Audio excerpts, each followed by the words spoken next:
At what point in a loan officer's growth do we see plateaus, and and what are the primary factors in breaking those plateaus?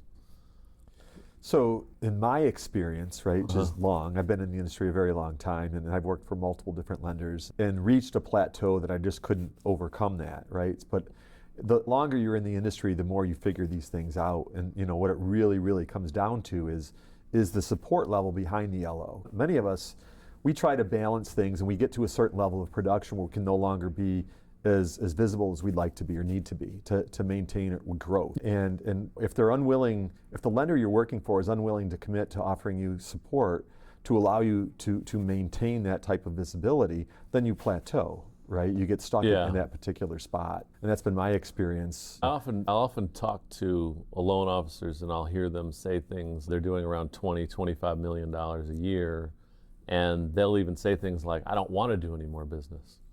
But what I found is really behind I don't want to do any more business is actually I don't want to work any more hours in the day. And the fact is that if you are handling a $20 million business yourself and you're sharing an LOA, or if you have no LOA, that puts you in a position where there's too much work that you have to do yourself involved in your files to where you actually don't have time to grow your business any further.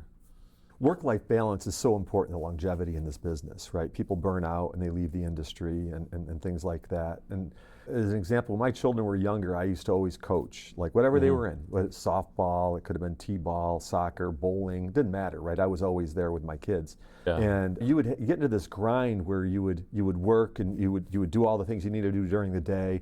You'd come home and coach, you'd have dinner with your children, you'd put them to bed, read to them, whatever. And then you'd have to re-hit the grind again, right? Work through files and power through files, and it just leads to burnout over time, right? You have to sacrifice something to grow. You just reach a plateau and you're stuck there. Yeah. In my experience, I've asked for help in these areas and they pass. In other words, they passed on my growth. They didn't want to believe in me enough to invest in me to grow further than what I was currently doing. And that was enough for them, apparently. You'll see LOs that like the various companies, they have a president's club or whatever, right? And that could be their goal, is to simply reach president's club. And they believe that's a grind they're willing to work through to get to president's club. But you can keep going if you have the philosophy of adding enough support to allow you to continue to do so and still maintain a life balance. One of the things that I realized maybe 8 years ago is that when you have a loan officer that's able to actually build a business up to that, even 15 million to 20 million, it's actually a very special individual that is really good at building relationships and bringing new business in. And the highest and best use of that person's time is not collecting conditions, and it's not doing data entry into a computer all day. Those are roles that are easily hired to fill in to support. And the more that you're able to give an LO that support on the back end and handle those medial tasks, there's almost no limit to how much they can grow. Something that happens though in that process, which is that there's a trade-off between an LO staying personally involved in every single deal versus building systems and delegating, right? Mm-hmm. So maybe talk on that a little bit. What do you think about that trade-off? Because a lot of people, there's this feeling like I have to be the one that does all of this, because if I don't do it, it's not going to get done. Right. I actually remember being in the hospital room when my child was born at 4 o'clock in the morning. And by 8 a.m., I was on the phone working on getting deals to close because I didn't have anybody on my team that I could actually trust to handle getting my business closed so that I could be with my family after my daughter was born. That was something that I just had accepted about life, is that I needed to feed this child that I was just born, so I had to get this deal closed, so I had to work. I think a lot of LOs can relate to that for sure. We've all sacrificed times that we felt like we shouldn't have. One year I was out cutting a Christmas tree down with my family, and it was a Sunday, and you'd think it's a down day, but for us, we work all the time. You're constantly having to answer the phone. I'm out in this field and I'm laying on my back and I'm got a handsaw and I'm cutting this tree down, right? And my phone is just buzzing off my pocket constantly. And it would stop and it would start again. And I finally got the tree and I paid for the tree, loaded it on top of the car, and I looked for my phone and it was 27 missed calls, and it was the same real estate agent. I called him up and it said, I'm out cutting a tree down. He goes, well, I have a need right now. If you had someone else maybe to take over when you do have that downtime, it's nice, right? It's a nice thing where you're still fulfilling those needs that need to be answered at that time. And I didn't have that. So it damages your relationship a little bit when you don't have that team around you. Absolutely. At what point does an LO truly need to have a fully dedicated loan officer assistant? How many loans per month does it take to arrive at that place where it's, okay, a one completely dedicated assistant, in addition, of course, to their processor? Where do you think that line is? Personally, when I didn't have an assistant, I had a really hard time crossing the 20-unit closing month, right? It was really hard for me to do that. I felt there was a lot of pressure, even in that 12 to 20 range. But I felt like in the 10 to 12 range is pretty comfortable, doing things. That's without an assistant, period. But if you had an assistant, you could spend the additional time on prospecting or maybe meeting new referral partners or even providing more value to your existing referral partners. It could expand your business, I mean, obviously, like if you're doing 4 units a month, it's sort of part-time work, in my opinion. Right. I think when you get up to that 10 line, you should definitely have an assistant, If you're at 4 right now, it doesn't mean you shouldn't have an assistant. I think you should, because what we want to do is invest in you for your future growth. I don't want you to be content at 4. I want you to have this, there's no limit on your vision, wherever it can take you. If you want to do 400 units a year, we want to provide enough support to allow you to get there, Yeah, so it's like providing a loan officer assistant to every loan officer, regardless of their, I guess there's a difference between having a loan officer assistant that's shared with another person versus having a loan officer assistant that only works for you all day. Agreed. But yeah, definitely around that President's Club level, 20, 25 million ish is where you should have your own personal assistant. 100%. Anyone who's doing that much volume. And honestly, it depends on a lot of factors too. When you and I consider staffing, I feel we look at the person themselves, we look at their trends. So if they're creating or they're getting a lot of opportunities and we're seeing the conversion rate on those opportunities, maybe you're converting 1 in 3 historically and all of a sudden you're starting to blow it up, we might add additional support to you in a case that for where you're trending toward, right? We want to invest in you. You don't want business coming in the front door and then it's going out the back door because you're not staffed up to handle it. 100%. I think we're all judged, not only the loan officers, but the realtors. Everyone involved in a transaction is a reflection of one another, right? What we really want to provide is an outstanding experience for that buyer. And that buyer is our future. They're the ones that are going to talk to other people. They're going to give us more opportunities. And then we have to be very, very consistent with how we deliver upon those opportunities, right? So when you get to that point and you're very consistent, it creates a buzz around you, right? And more people want to use your services. So that's what we're ultimately trying to create with the support levels. I would say the absolute most important thing to a loan officer growing their business, aside from them having the time to go and do marketing and stuff, is the consistency of the experience. You have to have, there's too many loan officers and too many banks that if you do not have the best process and the most anybody can get one deal clear to close in 2 weeks, right? But if you can't consistently clear loans to close on a regular basis over the course of multiple years in 30 days or less, I would say that you're at an extreme disadvantage in terms of today's marketplace. Agreed. There's too many people are out there doing too good of a job that if your norm is not somewhere around 30 days or less in New York for clear to close,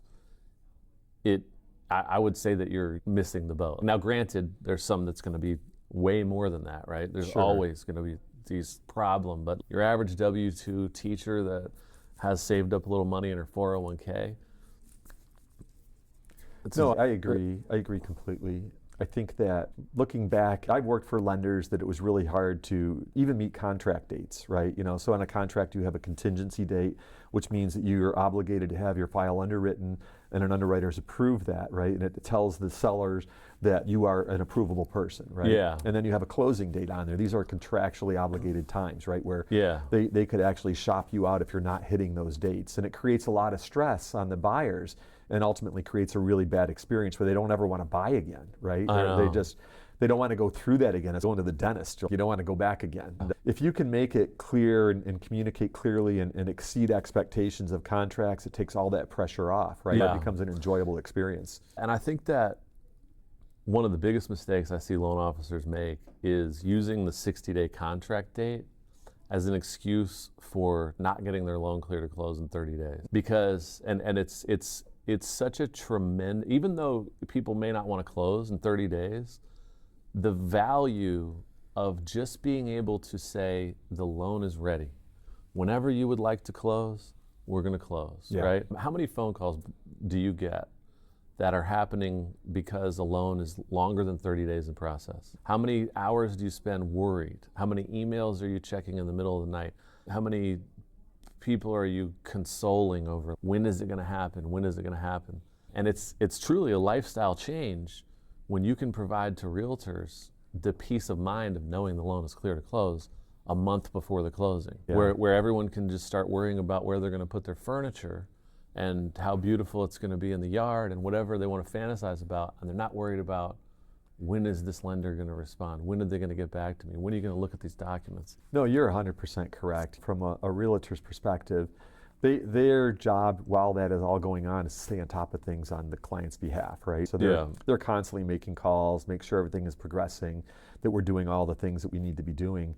And when you're at certain banks and you're just waiting in line for 30 days for an underwriting queue or whatever it may be, there are no answers, there are no updates, right? It's the same as it was yesterday every time they call. And that becomes frustrating because a lot of clients, particularly today, let's be honest with ourselves, everyone wants immediate expectations, right? We're in a time when we can get immediate answers on things. And so expectations have changed versus even 5 years ago in those areas. And even though those things may not be realistic, yet for some banks, clients still have those expectations, so the speed really does matter, I think, in the experience that they have, Yeah, it absolutely does matter. It's just too common now for people to be able to find a lender that can do this, that I just feel like it's a must. Like you pretty much should be your goal on every file, not an exception, right? It's not an exception, it's the norm. It's just the new normal. Well, I mean, how great is it when you have a client that you were able to get them clear to close in 30 days and they could close earlier than contract date and they're really excited, right? They're really excited about the opportunity to move in. Versus that client that here you are, your contract's written for 60 days, which is sort of the norm in New York State. And they're pressing their 60 days and all of a sudden we're at 62 days and they don't have a clear to close yet. And it's frustrating, right? It's a horrible experience. It really is. In your mind as the client, you've probably already taken time off from work on that date. You've probably already arranged for friends to help you move, let's say, or maybe contracted movers to help you move. And all of a sudden there's a last minute delay or whatever, right? And all of a sudden, it's unclear when you're going to close and that kind of stuff there. It's just, you take away all of those obstacles 30 days in, even on a 60-day closing, it takes all that stress off from you. You can really plan that and count on that happening, Yes. Big difference in an experience, It's enormous. Yeah, it really is enormous. And I think that, like when you talk about loan officers being able to grow, the referable experience that you have to create as a loan officer with your process, right? You have to have the support staff available to help you. You have to have the people behind you so that you can trust them to get it done, and a group of people that has urgency, right? You have to make sure that you're building a team that has a sense of urgency. 100%. Right? Not a sense of it's the closing so far in the future that I don't need to worry about it today. It has to be, everything that I can do today, I do it today. And that has to be the mentality of the entire team. 100%. Again, this is the new normal that we live in. Right? It's gone from the other way being the normal. It used to be in New York. I remember that, my gosh, it was good luck if you could even hit the 60-day close. That's right. In New York, we have on or about dates. We don't have exact dates in New York, unlike other states, which you can really pre-plan all of that. In New York, it's on or about. When it's the norm for a lender to exceed it just because the contract allows is wrong. I believe that to be true. We want to give some type of certainty to create a better experience for that buyer. So they want to buy again. They're excited about how it ended and they tell all their friends about it, right? And we can have a referable experience and we just multiply from there. Exactly. It takes us to a whole nother level. Exactly. I think another important part of the way that a team should operate is the simultaneous work, right? It's, you got to remove the whole baton mentality where I can't do my job yet because you didn't do your job yet. And then after that person does their job, then it moves on to the next person, and then it goes to the next person. That automatically creates all the time because you have to wait for each person to do their job before anybody can do their job. Whereas if you create a system where every single person involved does their job on day one, right? So You get a file, it gets underwritten today. Goes directly to underwriting today. If you get a file today, the appraisal gets ordered today. Yeah, Order the appraisal yeah. today. Order the verification of employment today. Order the CAVRs today. Order every single thing you can do today. Everybody does it today simultaneously together. Even our attorneys, they get started on day one. They don't wait for an appraisal to come back, even if the contract states, right? A lot of times you have to ignore what the contract says, because these contracts are written to take it forever to close. They have a lot of outs. It's fine, again, it's fine to clear a loan to close and then wait 30 days to close. But waiting to do your job because you have 60 days, again, I think don't that's think a lot of people don't understand ancient like, history. the number of hands that are actually involved in a transaction like this, right? Right. There are so many people that need to touch a file through any lender, right? And there's a lot of duties to be done. And to your point, a lot of them can run concurrently when they currently do not, right? They don't want to bog the other people down by files that perhaps won't happen. So they wait for the prior person to complete their tasks and so on and so forth. We believe that it should be done concurrently to expedite the how quickly we get it done.